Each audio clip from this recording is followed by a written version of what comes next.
ભાઈ અમુક વખતે રમત કરવાનું બંધ રાખો તો સારું. એક તો પાનેલિયા સાહેબની ઉંમર થઈ ગઈ, રોજ તમે ભેજા મારી વહેલા હાર વિયા જાય.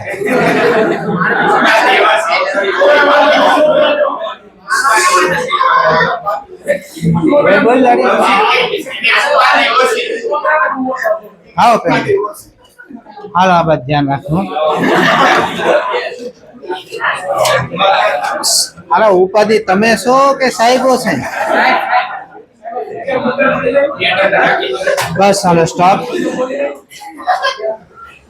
હાલો દાખલા ગણીને આવ્યા છો એવી આશા રાખવી. 1 થી 10 માં બોલો. 10 નંબર. 10 નંબરનો દાખલો જો. બે તરંગોના કંપવિસ્તારનો ગુણોત્તર 3:5 હોય તો મહત્તમ અને લઘુત્તમ તીવ્રતાનો ગુણોત્તર કેટલો થાય? હાલો મને પહેલા એમ કહેતો થિયરી મેં તમને આવું કઈ ભણાવ્યું છે? મહત્તમ કંપવિસ્તારમાં બંને કંપવિસ્તારનો સરવાળો થાય. મિનિમમ કંપવિસ્તાર એટલે બંને કંપવિસ્તારની બાદબાકી. જોઈ લ્યો અંદર લખેલું હશે. હાલો બે કંપવિસ્તાર કેટલા આપ્યા છે? 3:5 કરો બેનો સરવાળો. 3 + 5 5 - 3. આ કંપવિસ્તારનો ગુણોત્તર મેળવો. આપણે કંપવિસ્તારનો નથી કરો. તીવ્રતા તો I proportional to A square થાય. I maximum upon I minimum. આ કંપવિસ્તારનો ગુણોત્તર 4 છે, તેનો વર્ગ કેટલો થાય? 16. જવાબ આવે સી ઓપ્શન 10 માં. 10 સુધીમાં છે બેન કઈ? 20 સુધીમાં બોલો.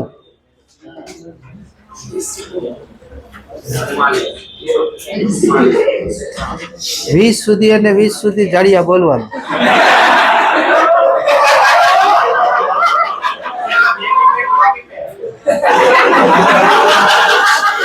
જાડિયાને લગભગ 5 થી 6 જાડિયાને 5 થી 6 વખત પકડો તોય બોલ બોલ એમ ખબર પડી જાય સાહેબ.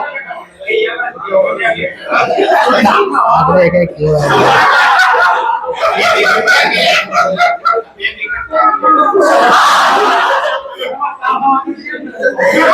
હા બસ 30 સુધી બોલો. 30 નંબર. હાલો 22 તમારે. હાલો પેલા 22મો દાખલો જો બધાય. તમને બે તરંગો આપ્યા છે, પરિણામી કંપવિસ્તાર ગોતવાનો કીધો છે. એલા સૂત્ર બોલો તો. પરિણામી કંપવિસ્તાર √A1² + A2² + 2A1 A2 cos થાય. હાલો પહેલા તરંગનો કંપવિસ્તાર કેટલો? બસ હવે ભણવા સમય રમત નયો ભાઈ. પહેલા તરંગનો કંપવિસ્તાર 4 છે, બીજાનો 3 છે. મૂકો 4 નો વર્ગ 3 નો વર્ગ 2 આ 4 પછી 3. હાલો બે વચ્ચે કળા તફાવત કેટલો છે? બે ની કળાની બાદબાકી કરો તો π/3 વધશે એટલે 180/3 પાઈ એટલે 180 થાય. એટલે cos 60 થયું. આ હાલો cos 60 એટલે sin 30 1/2. આ 1/2 ને આ ઉડી જાય. આ 16 ને 9 25 25 ને 12 37. આનું વર્ગમૂળ લગભગ 6 ની આજુબાજુ થાય ને.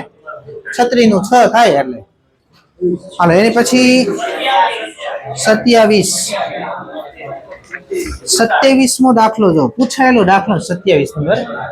અમને એમ કેતો પેલા બે તરંગની તીવ્રતા અલગ અલગ છે જ નહીં. જો તો I અને ફરે મેં તમને કીધું હતું તીવ્રતા અલગ અલગ હોય તો પરિણામી તીવ્રતા શોધવી હોય I1 + I2 + 2√I1 I2 cos થાય. હાલો એ બિંદુ આગળ તીવ્રતા આપી છે I + 4I + 2 I × 4I 4I². એ બિંદુ આગળ તમે જો તો કળા તફાવત આપ્યો π/2 આપ્યો છે ને. એ બિંદુ આગળ કળા તફાવત કેટલો? π/2. એટલે cos ને 0 થઈ જાય. આ પદ તો નીકળી ગયો. આખું કેટલું વધ્યું? 5I વધી. હાલો બી બિંદુ આગળ i plus 4i plus 2 under root 4i square. હાલો બી બિંદુ બી બિંદુ એ કયા તફાવત કેટલો આપ્યો પાઈ. બોલો cos પાઈ શું થાય -1 થાય. એટલે આ -1 થાય તો આ માઇનસ થઈ જાય માઇનસ આ 2i ને આ 2 4i. હાલો બી બિંદુ આગળ તીવ્રતા કેટલી આવી. હવે તમને કીધું એ અને બી બિંદુ આગળ i માઇનસ i 4i. જવાબ આવશે એનો બી ઓપ્શન. 30મો દાખલો જો. જુદી જુદી તીવ્રતાના બે સુસબદ્ધ ઉદ્ગમો વ્યતિકરણમાં મહત્તમ અને લઘુત્તમ તીવ્રતાનો ગુણોત્તર 25 આપ્યો છે. મેં તમને યાદ હોય તો આવું સૂત્ર ભણાવેલું છે i maximum upon i minimum is equal to under root alpha plus 1 upon under root alpha minus 1 એનો સ્ક્વેર. આલ્ફા શું છે બે તીવ્રતાનો ગુણોત્તર i1 બાય i2 ઈ જ ગોતવાનો. બે તીવ્રતાનો ગુણોત્તર શોધો આલ્ફા ગોત લેવાનો. આ આપ્યું જો મહત્તમ અને લઘુત્તમ તીવ્રતાનો ગુણોત્તર આપ્યો 25. આ આપ્યો 25 બરાબર under root alpha plus 1 upon under root alpha minus 1 એનો વર્ગ. વર્ગમૂળ લઈ લો. 5 બરાબર under root alpha plus 1 upon under root alpha minus 1. હાલો આને આ 5 અંડર રૂટ આલ્ફા માઇનસ 5 બરાબર under root alpha plus 1. Under root alpha આ બાદ જાય 4 અંડર રૂટ આલ્ફા. આ 5 આ બાદ જાય તો 6. આને છેદમાં જાય 3/2 3/2 તો આલ્ફા બરાબર થાય 9/4. જવાબ આવશે એનો 9/4. સી ઓપ્શન આવે 30માં. હાલો હવે 40 સુધી બોલો. 31મો હાઇગેન્સની થિયરીમાં તરંગ અગ્રથી શું સમજાવી શકાય. તરંગની પ્રસરણની દિશા, પ્રકાશનો વેગ શોધી શકાય, પ્રકાશ કણ સ્વભાવ સમજાવી શકાય, તરંગ અગ્રની નવી સ્થિતિ. હાઇગેન્સનો સિદ્ધાંત શું સમજાવે હું ભણાવ્યું. જૂના તરંગ અગ્રમાંથી નવું તરંગ અગ્ર કઈ રીતે ઉત્પન્ન થાય એ થિયરી છે હાઇગેન્સની થિયરી. જવાબ આવે સી ઓપ્શન. તરંગ અગ્રની નવી સ્થિતિ શોધી શકાય. 40 સુધી બોલે. 37મો પ્રશ્ન. ત્યાં ભૂલ છે. કિરણ નો આવે કણ આવે. કણ સ્વભાવ માટે કઈ ઘટના આવે. ફોટો ઇલેક્ટ્રિક અસર આવે એ આવે. 40 નંબર વ્યતિકરણમાં ઉર્જા. હું બોલવું બરોબર સાંભળજો. મેં તમને વ્યતિકરણમાં આવું ભણાવ્યું છે. અમુક જગ્યાએ પ્રકાશી શલાકા મળે, અમુક જગ્યાએ અપ્રકાશી શલાકા મળે. તો હવે ઓપ્શન શું કહે છે ખબર. જ્યાં પ્રકાશી શલાકા મળે ને ત્યાં ઉર્જા ઉત્પન્ન થાય. વિનાશક વ્યતિકરણ થાય મતલબ અપ્રકાશી શલાકા મળે ને ઉર્જાનો નાશ થાય. આવું વ્યતિકરણમાં થાય કે નહીં? ન થાય. સાંભળજો. અપ્રકાશી શલાકા મળે ને એની ઉર્જા ક્યાં જતી રહી? પ્રકાશી શલાકામાં જતી રહી. સાંભળજો. અપ્રકાશી શલાકાની ઉર્જા ક્યાં જાય? એટલે અપ્રકાશી શલાકામાંથી ઉર્જા પ્રકાશી શલાકામાં જતી રહે. એટલે અપ્રકાશી શલાકા છે ને અંધારું થઈ જાય ને પ્રકાશી શલાકા છે ને એકદમ પ્રકાશ આવી જાય. તો ઉર્જાની વહેંચણી થાય. આપણે ખબર ઉર્જા સંરક્ષણ નિયમ છે. ઉર્જા ઉત્પન્ન કે નાશ ન થાય કોઈ દી, માત્ર એનું ટ્રાન્સફર થઈ શકે. તો અપ્રકાશી શલાકા હોય નાની ઉર્જા પ્રકાશી શલાકામાં થાય. મતલબ ઉર્જાની ગોઠવણી થાય છે, નાશ કે ઉત્પન્ન ન થાય. તો કયો ઓપ્શન આવવો જોઈએ? C option. સંરક્ષણ પરંતુ ગોઠવણી થાય ઉર્જાની. 40 સુધી છે ભાઈ? નથી. 45 સુધી બોલો. 44મો જો તો તમને બંને પથની લંબાઈ આપેલી છે. તો બે પથની લંબાઈ આપેલી તો બે પથની બાદબાકી કરો એટલે એને પથ તફાવત કહેવાય. હાલો પથ તફાવત કેટલો મળે જોઈએ. મોટો પથ કયો છે? qx. એની લંબાઈ કેટલી આપી? n+2 lambda. એમાંથી નાનો પથ બાદ કરો. નાનો પથ કયો છે? તો n લેમ્ડા ઉડી જાય. શું વધશે? અમને એમ કહેતો 2 લેમ્ડા પદ તફાવત કેમાં શક્ય છે? સહાયક વ્યતિકરણમાં કે વિનાશકમાં? સહાયક વ્યતિકરણમાં પદ તફાવત કેટલો હોય? મતલબ n બરાબર શું આવ્યું? તો આ કેટલામાં પ્રકાશી શલાકા બનતો? બીજી. તો જવાબ આવશે બીજી પ્રકાશી શલાકા રચાતી હોવી જોઈએ. 43 42મો દાખલો જો. યંગના સ્લિટના પ્રયોગમાં બે સ્લિટની પહોળાઈનો ગુણો. સાંભળજો. સ્લિટની પહોળાઈ ઈ તીવ્રતા થાય. મને એમ કે સ્લિટની પહોળાઈ વધારો એટલે તીવ્રતા પ્રકાશ અંદર આપાત થઈ બહાર વધારે નીકળશે. તો સ્લિટની પહોળાઈ ઈ જ શું થાય? તીવ્રતાની પહોળાઈ. યાદ રાખજો, આ પૂછાયેલું છે. સ્લિટની પહોળાઈ તીવ્રતાના સપ્રમાણમાં હોય એટલે સ્લિટની પહોળાઈનો ગુણોત્તર આપ્યો એટલે તીવ્રતાનો ગુણોત્તર આપ્યો છે 1/9. બંને ઉદ્ગમની તીવ્રતાનો ગુણોત્તર છે ને આ ગોતવાનો. જા આમાં ગોતવાનું છે લઘુત્તમ અને મહત્તમ તીવ્રતા. ઊંધું ગોતવાનું, ઊંધું. હાલો i minimum upon i maximum ગોતવાનું. આ સૂત્ર under root alpha -1 upon under alpha +1 એનો સ્ક્વેર. હાલો આ ગુણોત્તર કેટલો આવ્યો? આનો વર્ગમૂળ કાઢો એટલે 1/3 થાય. 1/3 -1 upon 1/3 + 1 એનો સ્ક્વેર. એટલે લસા લ્યો એટલે ઉપર 2 આવશે, અહીંયા લસા લ્યો એટલે 4 આવશે, એનો વર્ગ એટલે 1/2 નો વર્ગ એટલે 1/4. જવાબ એનો આવશે 1/4. ઓપ્શન આવશે એનો સી ઓપ્શન. હાલો પેલા આટલું ટપકાવી દે બધે. હા ઘણા પેલા આટલું ટપકાવો.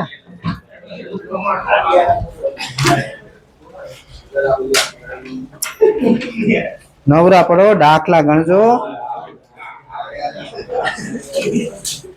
હવે મને ઈ ખબર પડી ગઈ સમજાવતી કઈ ફાયદો તો છે નહીં, મોટી ખબર પડી એવું લાગ્યું. પહેલેથી ખબર પડી હોત તો સમજાવત જ નહીં. આપને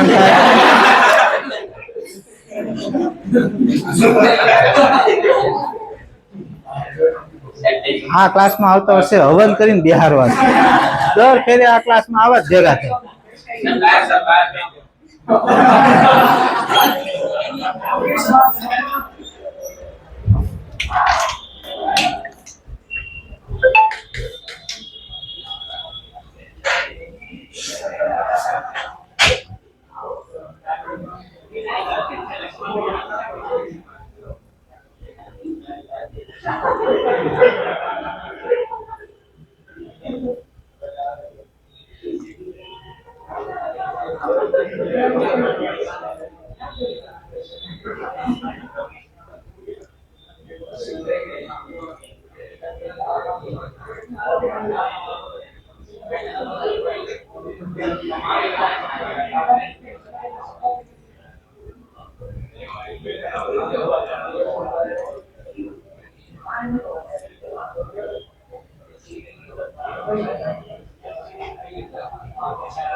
આવી ગયા થઈ ગયું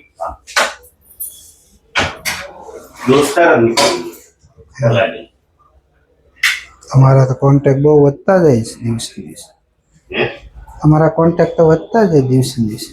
તો ભાઈ મારે ભણતો નંબર સેવ કરું તો કે કામ આવે તો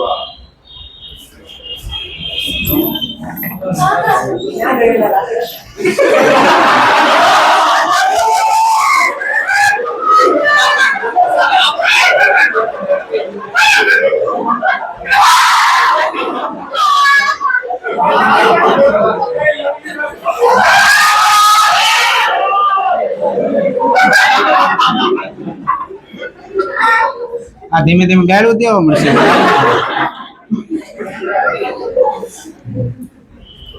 આવો તમારા ઘર વાળી કોઈ નહીં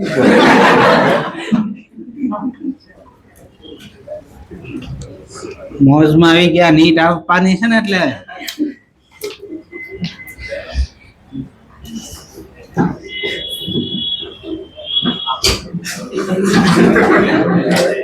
પચાસ સુધી બોલો. 50 46મો પ્રશ્ન સમજો બરોબર. અહીંયા ધ્યાન રાખે 46 નંબરનો પ્રશ્ન. યંગના પ્રયોગમાં સમજો કે ઉપરથી વ્યુ જાય. યંગના પ્રયોગમાં મહત્તમ તીવ્રતા I છે. ધારો કે મને એમ કહેતો હોય પ્રશ્ન જવાબ આપો. એક ઉદ્ગમની તીવ્રતા I ડેશ હોય, એક ઉદ્ગમની તીવ્રતા ધારો કે I ડેશ હોય તો મહત્તમ તીવ્રતા કેમ લખાય? 4I dash. આ જે તીવ્રતા આપી છે ને, ધારો કે એક ઉદ્ગમની તીવ્રતા I ડેશ લો તો આ જે મહત્તમ તીવ્રતા આપી આ 4I ડેશ. I ડેશ એટલે એક ઉદ્ગમની તીવ્રતા. ઓકે ચલો આટલી ખબર પડી. તમે ભણાવ્યું છે ને આપણે થિયરીમાં I નોટ લેતા એક ઉદ્ગમની તીવ્રતા એટલે 4I નોટ આવતી મહત્તમ તીવ્રતા. આમાં આપણે I નોટ આમાં બીજું ડિફાઇન કરેલું છે એટલે I નોટ નો લેવાય એટલે મેં I ડેશ લઈ લીધું. એક ઉદ્ગમની તીવ્રતા I ડેશ તો મેક્સિમમ તીવ્રતા I બરાબર શું લખાય? 4I ડેશ લખાય. હાલો હવે વાંચો. બે વાર પૂછાણો ZW માં. એક સ્લિટને બંધ કરી દો. બે સ્લિટ આવે યંગના પ્રયોગ. એક સ્લિટ બંધ કરી દો તો એક સ્લિટ વધે. એક સ્લિટ વધે તો વ્યતિકરણ થાય નહીં. વ્યતિકરણમાં બે કે બે કરતા વધારે ઉદ્ગમ જોઈ. હવે એક સ્લિટ બંધ કરી દીધો તો એક સ્લિટ વધી. તો એની તીવ્રતા એની જ રહેવાની છે આઈ ડેશ જેટલી. તો મહત્તમ તીવ્રતા આઈ નોટ આપી, આઈ નોટ બરાબર આઈ ડેશ લખાય. તો સમજાણું કે નહીં? 2 સ્લીટ હતી, 1 સ્લીટ તમે બંધ કરી દીધી, 1 સ્લીટ વિધી. વ્યતિકરણમાં કેટલા ઉદ્ગમ જોઈએ? 2 કે 2 કરતા વધારે એવું લખ્યું હશે. વાંચજો વ્યતિકરણની વ્યાખ્યા. 2 કે 2 કરતા વધારે ઉદ્ગમ જોઈએ. હવે એક જ ઉદ્ગમ વિધું તો વ્યતિકરણ તો થવાનું નથી. તો તીવ્રતા જે હશે આઈ નોટ આઈ ડેશ જેટલી જ હશે. હવે તમારો જવાબ આઈ આ ગોતવાનું જાય. આઈ બરાબર 4, આઈ ડેશ બરાબર આઈ નોટ લખાય. આઈ નોટ જવાબ આઈ બરાબર 4 આઈ નોટ. ઓપ્શન આવે એનો સી ઓપ્શન. 48મો એમસીક્યુ જોઉં. યંગના પ્રયોગ પ્રથમ હવામાન પછી પાણીમાં કરતા સલાકાની પહોળાઈમાં શું ફેરફાર થાય? Most IMP. સલાકાની પહોળાઈનું સૂત્ર છે lambda capital D by small D. મને એમ કહેતો પેલા પ્રકાશ હવામાં પ્રેક્ટિકલ કર્યો, પછી પાણીમાં પ્રેક્ટિકલ કર્યો. તો પાણીમાં પ્રેક્ટિકલ કરશો તો મેં તમને ભણાવેલું તરંગ લંબાઈ n માં ભાગની થઈ જાય, વક્રી ભવનાકના ભાગની. આ n માં ભાગની થઈ જાય. જો તરંગ લંબાઈ વક્રી ભવનાકના ભાગની થઈ જાય તો સલાકાની પહોળાઈ n માં ભાગની થઈ જાય. તો જૂની સલાકાની પહોળાઈ n માં ભાગ થઈ જાય તો ઘટી કે વિધિ વક્રી ભવનાક ખબર છે ને 1 કરતા મોટો હોય. હવાનો 1 આવે, બાકી બીજા બધા માધ્યમનો 1 કરતા મોટો જ આવે. તો પાણીનો વક્રી ભવનાક 1 કરતા મોટો જ થાય. તો આ શું થાય? ઘટશે. સલાકાની પહોળાઈ ઘટે. બી ઓપ્શન આવે. 50 નંબરનો પ્રશ્ન જો ભાઈ વાંચો. યંગના ડબલ સ્લિટના પ્રયોગમાં અલગ અલગ પ્રયોગમાં સલાકાની પહોળાઈ સમાન છે. સલાકાની પહોળાઈ કેવી આપી? સમાન. વપરાયેલ પ્રકાશની તરંગ લંબાઈનો ગુણોત્તર 1:2 અને સ્લિટની પહોળાઈનો ગુણોત્તર 2:1 છે. તો સ્લિટ અને પડદા વચ્ચેના અંતરનો ગુણોત્તર કેટલો થાય? સલાકાની પહોળાઈનું સૂત્ર શું છે? આ બે કેમાં કીધું? શું કીધું? બે સમાન લખ્યું છે ને રકમમાં. જો સલાકાની પહોળાઈ સમાન છે. આપણે સ્લિટ અને પડદા વચ્ચેના અંતરનો ગુણોત્તર આ ગોતવાનો હતો. ડી પ્રોપોર્શનલ ટુ આમ લખાય સ્મોલ ડી બાય લેમ્બડા. હાલો આ ગુણોત્તર પૂછ્યો. હાલો સ્લિટની પહોળાઈનો ગુણોત્તર કેટલો આપ્યો? 2:1. તરંગ લંબાઈ ઊંધી છે એટલે તરંગ લંબાઈનો ગુણોત્તર આપ્યો છે તમને 1:2. એટલે શું જવાબ આવશે? 4:1. જવાબ આવશે એ ઓપ્શન 51. હાલો 51મો પ્રશ્ન જો. આની જેવો દાખલો છે. જો 46 નંબર છે ને. યંગના ડબલ સ્લિટના પ્રયોગમાં મધ્યમાન પ્રકાશી સલાકાની તીવ્રતા આઈ નોટ છે. તો આપણે ખબર એક ઉદ્ગમની તીવ્રતા આઈ ડેશ લાવો તો આ તીવ્રતા કેટલી હશે? 4 આઈ ડેશ જેટલી હશે. એક સ્લિટને બંધ કરતા તીવ્રતા કેટલી? એક સ્લિટ બંધ કરો એટલે તીવ્રતા ખાલી આઈ ડેશ જ રહે ને. તો આને છેદમાં જાવ તો તીવ્રતા કેટલી લખાય? I naught by 4. આવી ગયો જવાબ બી. 52 નંબરનો દાખલો જો. હાલો સલાકાનું સ્થાનાંતરનું સૂત્ર બોલો તો μ-1 * t બીટા બાય લેમ્બડા. હાલો આવું હતું સૂત્ર, જોઈ લેજો. હશે સલાકાનું સ્થાનાંતર સલાકાની પહોળાઈના સ્વરૂપમાં, કારણ કે ઓપ્શન સલાકાની પહોળાઈના સ્વરૂપમાં આપ્યા છે.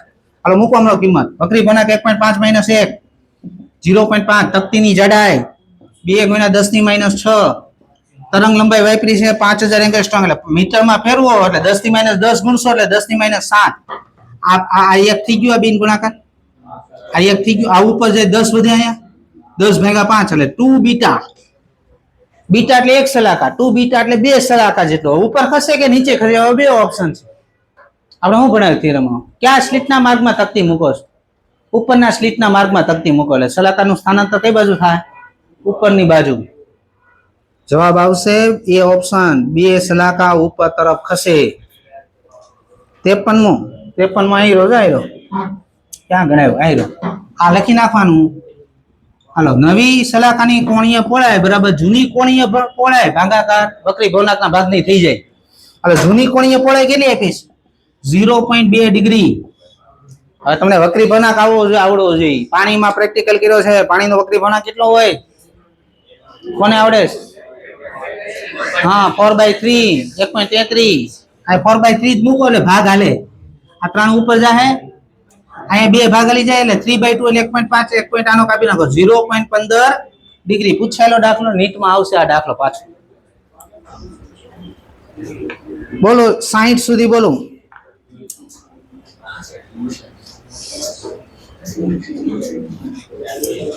નથી 65 સુધી. 65 62 નંબરનો દાખલો જો ભાઈ.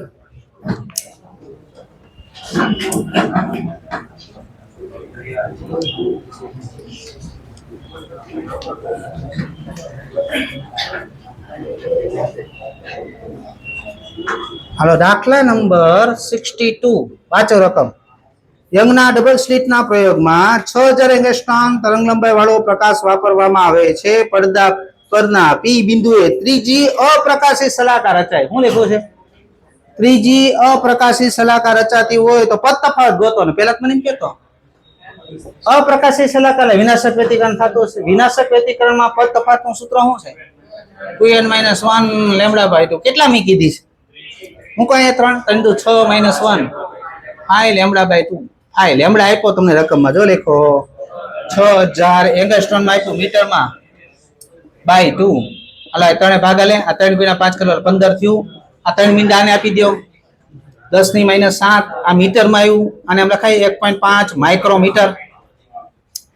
જવાબ આવશે બી ઓપ્શન. પેલા લખી નાખો. હાલા પછી જાઓ.